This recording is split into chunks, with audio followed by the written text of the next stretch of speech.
എന്താ കേശവേട്ട രാവിലെ നോക്കി പേടിപ്പിക്കുന്നേ? എന്താടി ഓടവാണല്ലോ. എന്ത് പറ്റി? ജോലി കൂടുതലായിരിക്കും. തോന്നും. ചേട്ടനിപ്പോ ഞങ്ങളെ ഒന്നും വേണ്ടല്ലോ. സൗകര്യം കൂടുമ്പോ പഴയതൊക്കെ മറക്കും. ഇപ്പൊ വലിയ മുതലാളിയല്ലേ. നമുക്ക് എന്തോന്നും നില ചേട്ടാ. അന്നും ഇന്നും കറവ തന്നെ. എല്ലാ കറവക്കാർക്കും മുതലാളിയാകാനുള്ള യോഗം ഉണ്ടാവോ? നീ കരയാതെ കല്യാണി. കേശുവേട്ടിന് പണ്ടത്തെ പോലെ സമയം കിട്ടാഞ്ഞിട്ടല്ലേ? പാല് വാങ്ങിക്കാൻ വന്നവൻ പാല് വാങ്ങിച്ചോണ്ട് പോയാ മതി. അതിനകത്ത് പഞ്ചാരയിട്ട് ഇളക്കണ്ട. അത് പള്ളിക്ക് പുറത്ത്. ചുമ്മാ ചൂടാകാതെ ചെമ്മാശൻ തന്റെ ഈ ഉടുപ്പൂരി കളഞ്ഞാലുണ്ടല്ലോ, ഞാൻ തന്നേക്കാ ചെറ്റേ അറിയാവോ? എന്തോന്ന് അത്ര കിണിക്കാൻ?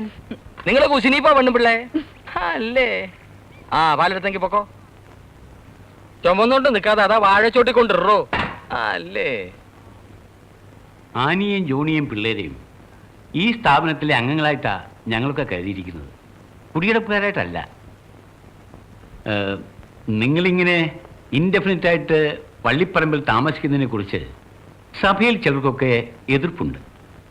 10-14 കൊല്ലമായില്ലേ, ഒഴിഞ്ഞില്ലെങ്കിലോ എന്ന് ചിലർക്കൊക്കെ സംശയം. പെട്ടെന്നിങ്ങനെ പറഞ്ഞ ഞങ്ങൾ ഈ കുട്ടികളെയും കൊണ്ട് എങ്ങോട്ട് പോവുവച്ചോ? പെട്ടെന്ന് മാറാനല്ലല്ലോ പറഞ്ഞത്, 1-2 കൊല്ലങ്ങൾക്കകം.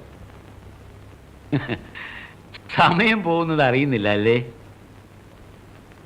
അനാഥമന്ദിരത്തിന്റെ മതിലും ചാടി രജിസ്റ്റർ കല്യാണവും കഴിഞ്ഞ് പള്ളി വെച്ച് കെട്ടിച്ചേരണമെന്ന് പറഞ്ഞ് രണ്ടും കൂടി ഓടി വന്നത് ഓർമ്മയുണ്ടോ? അന്ന് രണ്ടുപേരും കൂടി പറഞ്ഞത് 2 കൊല്ലത്തിനകം ഒരു കൂര ഉണ്ടാക്കി മാറിക്കൊള്ളാമെന്ന. ജോണിയുടെ സ്വഭാവം അച്ഛനറിയാവല്ലോ. അവന് കിട്ടുന്നത് ചാണ്ടിയുടെ ചാരായ ഷാപ്പിൽ കൊടുക്കാൻ തന്നെ തികയില്ലല്ലോ. നിനക്ക് കിട്ടുന്നതുകൊണ്ട് സ്ഥലം വാങ്ങിക്കുമോ അതോ വീട്ടിൽ ചെലവ് നടത്തുമോ? ആനി വിഷമിക്കണ്ട. ഞാൻ പറഞ്ഞാൽ അരമനയെന്ന് കുറച്ചു കാലത്തേക്കൊക്കെ കേൾക്കും. കുറച്ചു കാലത്തേക്ക് മാത്രം, അത് ഓർമ്മ വേണം. എന്നാ ആനി വയ്ക്കോ.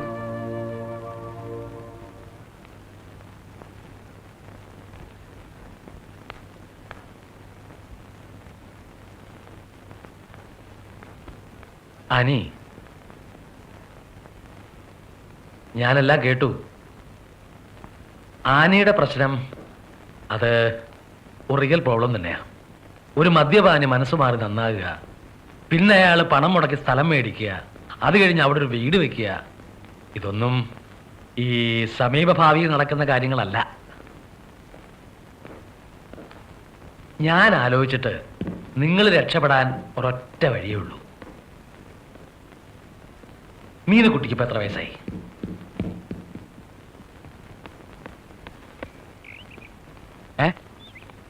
12. അയ്യോ, തീരെ കൊച്ചായി പോയല്ലോ. സാരമില്ല, ഞാൻ പറഞ്ഞാൽ ഒരു 3-4 വയസ്സിന്റെ എളുപ്പമൊക്കെ അവരങ്ങ് സമ്മതിക്കും. ആനയ്ക്ക് ഇത്രയും കാലമായിട്ട് അറിഞ്ഞൂടെ? എന്റെ ഒരു ഹോബിയല്ലേ അത്, പുണ്യപ്രവൃത്തി. നിർധനരായ സാധു ക്രിസ്ത്യാനി പെൺകുട്ടികളെ നഴ്സിംഗ് ജോലിക്കും പ്രേക്ഷിത വേലയ്ക്കും ഒക്കെ ആയിട്ട് ജർമ്മനി, ഇറ്റലി, ഡെൻമാർക്ക്, ഫ്രാൻസ് അങ്ങോട്ടൊക്കെ അയക്കുക. ആ കുട്ടികളും രക്ഷപ്പെടും, ആ കുടുംബവും രക്ഷപ്പെടും. ടീച്ചറേ, ചതിയാണിത്, ചതി. നഴ്സിംഗിനാണെന്ന് പറഞ്ഞ് ഇവിടുന്ന് പെൺപിള്ളേരെ കയറ്റി അയച്ചിട്ട് കണ്ട മദാമാരുടെ വിഴുപ്പലകുന്ന പണിയാണ്. അട്ടപ്പാറ അച്ചോ, ആ കളി ഇവിടെ വേണ്ട. അവരുടെ കൊച്ചിനെ അവരെവിടെയും വിടുന്നില്ല. ഇവിടെ തന്നെ പഠിപ്പിച്ച് അവൾ ഇവിടെ തന്നെ കെട്ടിച്ചു വിടാനാണ് പോകുന്നത്, ഇല്ലേ ടീച്ചറേ?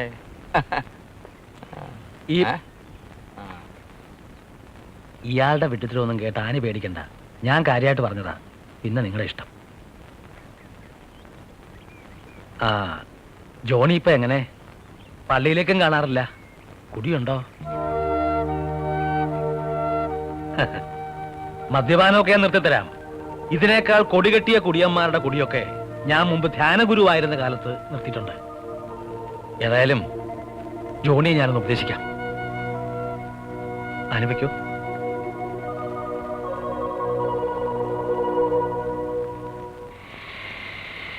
ഇവിടെ കൂടെ തൊപ്പിട്ടെ.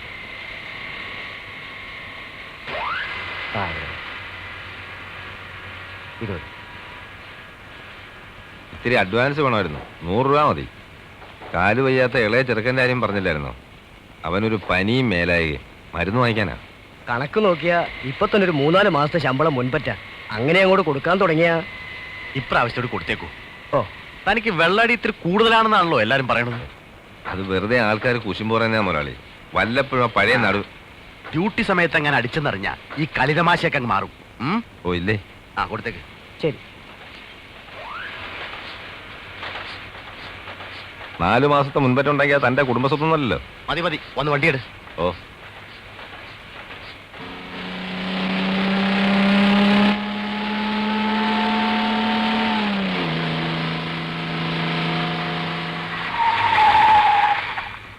റേഡിയേറ്റർ പഴുത്തല്ലോ കൂട്ടാ. ആ നീ ആ പൈപ്പിൽ നിന്ന് കുറച്ച് വെള്ളം എടുത്തൊഴിക്കേ. ടീച്ചറെ, ആ ഞാൻ പറഞ്ഞ കാര്യം എന്തായി? ഏത് കാര്യം? നമ്മുടെ ചെക്കൻ്റെ കാര്യേ. അല്ല, അവന് പാട്ടെന്ന് പറഞ്ഞ ഭ്രാന്ത. നമുക്കാണെങ്കിൽ ഇതൊന്നും പഠിക്കാനുള്ള ഭാഗ്യം ഉണ്ടായില്ല. ടീച്ചർ അവനൊന്ന് ശരിയാക്കി എടുക്കണം. എല്ലാ ദിവസവും വേണ്ട ടീച്ചറെ, വല്ല ശനിയാഴ്ചയോ ഞായറാഴ്ചയോ ഇവിടുന്ന് പോകുന്ന വഴിക്കോ വൈകുന്നേരോ ടീച്ചറിന്റെ സൗകര്യം പോലെ എന്റെ വീട് വഴി ഒന്ന് കയറിപ്പോയാൽ മതി. ഞാൻ വീടുകളിൽ പോയി പഠിപ്പിക്കാറില്ലല്ലോ. അതെനിക്കറിയാം. പക്ഷേ അത് എന്റെ വീടാണെങ്കിലും ഒരു അന്യ വീടായിട്ട് ടീച്ചർ കരുതരുത്. ടീച്ചറിന് കാശിന് എന്തെങ്കിലും ആവശ്യമുണ്ടെങ്കിൽ ചോദിക്കാൻ പഠിക്കണ്ട. വേറൊന്നും കൊണ്ടല്ല, 3-4 പിള്ളേരും വെച്ചുകൊണ്ട് ടീച്ചർ വിടുന്ന പാട് ദിവസവും ഞാൻ കാണുന്നതല്ലേ. എന്ത് ചെയ്യാനാ, ജോണി അങ്ങനെ ആയിപ്പോയി. ടീച്ചറെ, പല ദിവസവും രാത്രി അവനെ ഞാൻ അങ്ങോട്ടാ വേണി വണ്ടി പോവാം. എന്തെങ്കിലും ഒരു ആവശ്യമുണ്ടെങ്കിൽ ചോദിക്കാൻ പഠിക്കരുതേ.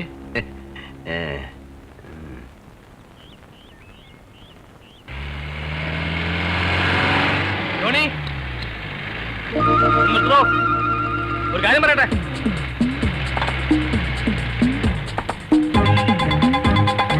ജോണി,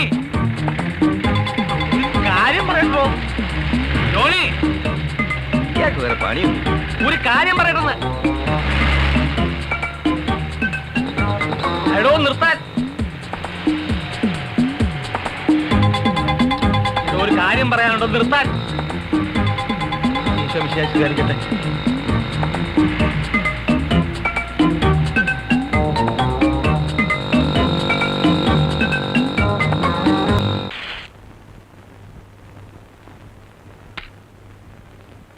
എന്റെ കർത്താവെ, മദ്യപാനികൾക്കെല്ലാം പൂർവാധീന ശക്തിയോടെ മദ്യപിക്കാൻ തോന്നിക്കണമേ. ഒറ്റൊരുത്തിന് മാനസാന്തരം ഉണ്ടാക്കരുത്, എന്നെ പട്ടിണിക്കിടരുത്. അടുത്ത മാസമെങ്കിലും ക്രിസ്ത്യാനിക്കാനുള്ള കാശ് നീ ഉണ്ടാക്കി തരണമേ ദൈവമേ.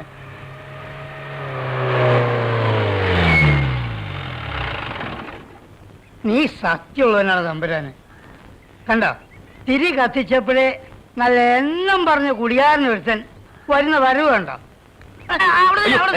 വലുതാല് വെച്ച് കയറിയട്ടെ. ആ ഇരിച്ച് കാലടിക്കുന്നതിന് അരമുട്ട മുട്ടയും കിട്ടിയൊന്നും വേണ്ട, തന്റെ കാലിങ്ങട്. ഇന്നെന്താ പതിവില്ലാതെ കാലത്ത് തന്നെ ഭയങ്കര അപകടത്തിന് രക്ഷപ്പെട്ട് വരിക. കടിക്കാവണത്തിലെടുത്തു. ചെല്ല്.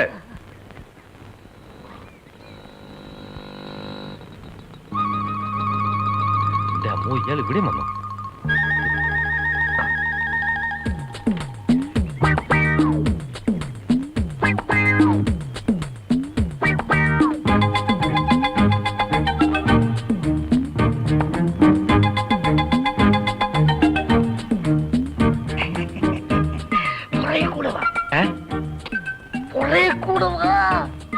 ഓഹോ, പുറകിലുണ്ടോ?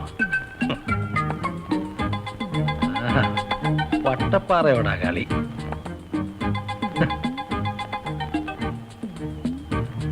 ഇങ്ങോട്ട് വന്നോട്ടെ. ഒരടക്കും മറയൊക്കെ വേണ്ട എന്റെ പൊന്നച്ചോ. എന്നോടൊരു വാക്ക് പറഞ്ഞിരുന്നെങ്കിൽ ഞാൻ ഇത് അവിടെ എത്തിക്കില്ലായിരുന്നോ. കയ്യിലുണ്ടോ ജോണി? ആര്? ജോണി, എങ്ങനെ? എന്താച്ചോ പ്രശ്നം? ആ ജോണി എവിടെ? ജോണിയോ? ഏത് ജോണി? ആ ജീപ്പിൽ വന്നവൻ. ഓ, ജീപ്പിൽ വന്ന ജോണിയാ? എന്തിനാച്ചാ? അത് ഞാൻ അവനോട് പറഞ്ഞോളാം. ഓ, അപ്പൊ അച്ഛൻ മറ്റേന്ന് വന്നതല്ലേ അല്ലേ? ഓടോ, അവനെ മദ്യപിപ്പിച്ച് കുടുംബം കലക്കുന്നത് താനാണല്ലേ? അച്ഛോ, ഒരു സൈസ് മറ്റേ വർത്താനം പറഞ്ഞു കേട്ടോ. ഇതെന്റെ ചോറാ. പല കുടുംബങ്ങൾ കഴിഞ്ഞാലേ എന്റെ കുടുംബത്തിനൊരു നില വരൂ. എന്റെ പൊന്നച്ചു, അച്ഛനൊന്നും അറിയാൻ. നേരം വെളുക്കെ ഒരു കത്തനാറ് കയറി ഷാപ്പിൽ എങ്ങനെ ഇരുന്നാ വിശ്വാസികളായ കുടിയന്മാർ ആരെങ്കിലും എന്റെ കടയിലോട്ട് വരുമോ? അവനെ കാണാതെ ഞാൻ പോകത്തില്ല.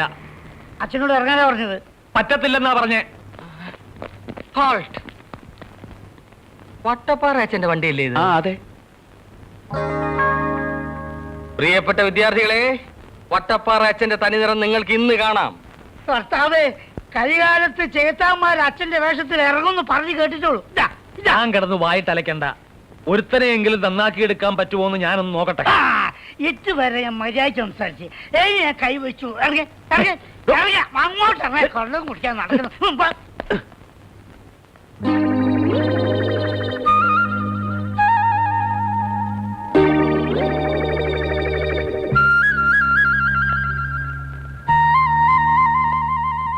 അല്ല ഇത് പോയില്ലേ? ഞാൻ കുറച്ച് വേണോ? കുറച്ചു നേരം റെസ്റ്റ് ചെയ്തിട്ട്. റെസ്റ്റ് ചെയ്യാനേ? ഇത് റെസ്റ്റ് ഹൗസ് അല്ല, ചാരായ ഷാപ്പാ. അങ്ങോട്ട് ഇറങ്ങി. അല്ലേ ഞാനിവിടെ നമ്മുടെ ജോണിക്ക് കുറച്ച് ഉപദേശം.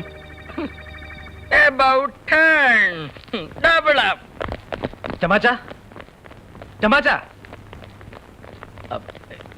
ഗീവർഗീസ് മാത്യു.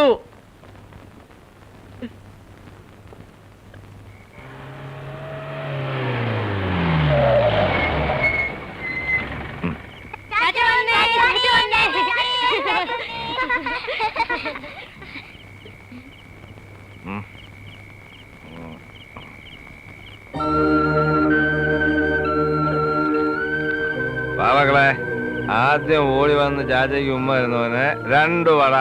വാ. എന്താ നിന്ന് കളഞ്ഞേ? വാ മകളെ. അമ്മയല്ലേ കാലത്ത് വന്നത്, ചാച്ചി എന്നെ കുടിക്കത്തില്ലെന്ന്. വാടാ.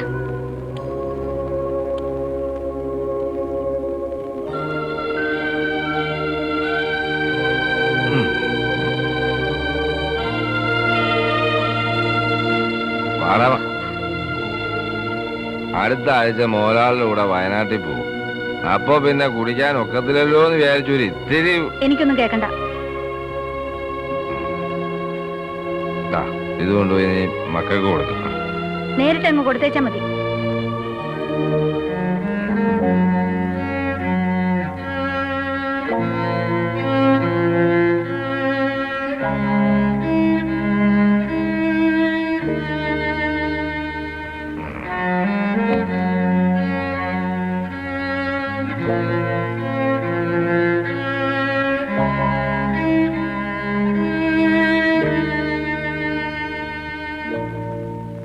കുളിച്ചിട്ട് വാ, അത്താഴം വിളമ്പാം. കുഞ്ഞുങ്ങൾ വല്ലതും കഴിച്ചോ? അവര് കഴിച്ചതാ. നീയോ? അനി, നാളെ മുതല് നിന്നാണ് ഞാൻ. വാ.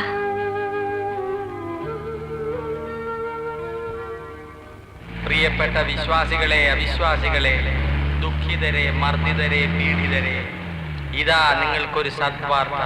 ഫാദർ ജെയിംസ് അമ്മഞ്ചേരിയുടെ നേതൃത്വത്തിൽ നടക്കുന്ന വമ്പിച്ച രോഗശാന്തി ശുശ്രൂഷയിലും കരിസ്മാറ്റിക് ധ്യാനത്തിലും പങ്കെടുക്കുവാൻ നിങ്ങളെല്ലാവരെയും ഞങ്ങൾ ക്ഷണിക്കുകയാണ്. മദ്യപാനികൾ, മയക്കുമരുന്നിന് അടിമപ്പെട്ടവർ, ആഭാസന്മാർ, മദ്യം വിൽക്കുന്ന ആഭാസന്മാർ, ഇവർക്കെല്ലാം ധ്യാനവേദിയിലേക്ക് സ്വാഗതം. മദ്യത്തിനും മയക്കുമരുന്നിനും അടിമപ്പെട്ടവർ അതിൽ നിന്നും മോചനം നേടുവാനായി ഫാദർ ജെയിംസ് അമ്മഞ്ചേരിയുടെ ധ്യാനത്തിൽ പങ്കെടുക്കുകയും. മർദ്ദിതരെ, പീഡിതരെ, ഇതാ നിങ്ങൾക്കൊരു സദ്വാർത്ത. എന്റെ പൊന്നും കൊടുത്ത് കർത്താവേ, കാനായിലെ കല്യാണത്തിന് വെറും പച്ച വെള്ളം കൊട്ടുവടിയേക്കാൾ വീര്യമുള്ള വീഞ്ഞാക്കി മാറ്റിയവനാണ് അവിടുന്ന്. സമ്മതിച്ചേ. ഈ അച്ഛന്മാരെല്ലാരും കൂടി ധ്യാനമെന്നും പറഞ്ഞിറങ്ങിയ എന്നെപ്പോലുള്ളവരുടെ കഞ്ഞിൽ മണ്ണ് വീഴത്തേ ഉള്ളൂ. വിരലിലെണ്ണാവുന്ന കുടിയന്മാരുള്ള ഈ മലമ്പ്രദേശത്ത്, അതും ദരിദ്രവാസികളായ കുടിയന്മാർ മാത്രമുള്ള ഈ പ്രദേശത്ത് ഒരു കരിസ്മാറ്റിക് ധ്യാനം കൂടി നടന്ന ഈ ചാണ്ടിയുടെ ആഫീസ് പൂട്ടിപ്പോകും കർത്താവേ. ചാണ്ടി. എന്തോ കർത്താവേ? എടോ ചാണ്ടി. ഓ, താനായിരുന്നോ? അല്ല, വല്ല കേട്ടോ? എന്തോന്ന്? അനൗൺസ്മെന്റോ, രോഗശാന്തിയോ, കരിസ്മാറ്റിക്കോ? ഇല്ല. താനൊരു കാലടെ. ഒരാത്മാവ് രക്ഷപ്പെട്ട് കാലടിക്കുന്നവനല്ല മുട്ട ഫ്രീ.